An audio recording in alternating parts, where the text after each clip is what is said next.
Well, U.S. President Joe Biden speaking with California's Governor Gavin Newsom about the collapse of Silicon Valley Bank and efforts to address the situation. A White House statement said that they'd discuss an emergency declaration he issued on Friday to ensure that California had the full support of the federal government. It comes as Israeli Prime Minister Benjamin Netanyahu says that he's in touch with senior Israeli tech figures and says that he'll take steps to help Israeli companies whose operations are centered in Israel to get through the liquidity crisis. SVB's downward spiral began late last week on Wednesday when it surprised investors with news that it needed to raise $2.25 billion to shore up its balance sheet. It is the largest U.S. banking failure since the 2008 financial crisis and the second largest ever. Let's bring in Professor Asher Blass, the former chief economist at the Bank of Israel, joining us live this morning. Thank you so much for being with us. In simple terms, if you could describe to our viewers how a bank like this can collapse and how it would impact the average person. Well, the bank has $200 billion of assets, mostly it's funded by deposits. And when $40 billion of funds request to leave in a very short period of time, it's very difficult for a bank to liquidate its assets in a way that will enable it to meet its liabilities.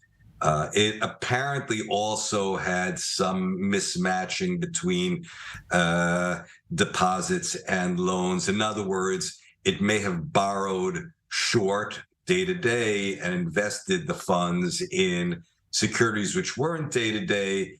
So the rise in interest rates probably caused the bank to lose money on its investments, and therefore it had a shortfall when it liquidated such investments to try to meet the $40 billion of deposits that requested to withdraw those deposits. Talk to us about how much you think Israeli companies invested in this bank, and talk to us a little bit about their losses now. Well, it remains to be seen whether there will be any losses or whether they will be significant. The SVB is the 16th largest bank in the United States. It's certainly not JP Morgan or Chase or Citibank or anything like that. It is about the size of Bank Hapoalim, which in Israel is obviously the largest bank, but would not be one of the largest banks in the United States.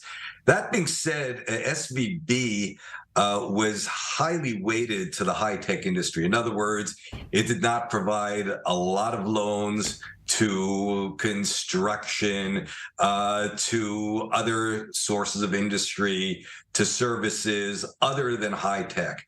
And as a result, when there were needs by certain high tech companies to withdraw deposits to meet payroll, and even the most current kind of expenses, it was not able to do so in a short period of time. Moreover, one needs to keep in mind that high-tech companies tend to be very articulate, very verbal in media sites. So when it's clear that some are withdrawing, the others hear about it right away. I don't think that would happen if we were talking about thousands of restaurants who were depositing at a certain bank. Professor Asher Blass, the former chief economist at the Bank of Israel, joining us live via Zoom on SVB's collapse felt worldwide, including right here in Israel. Thank you. Thank you.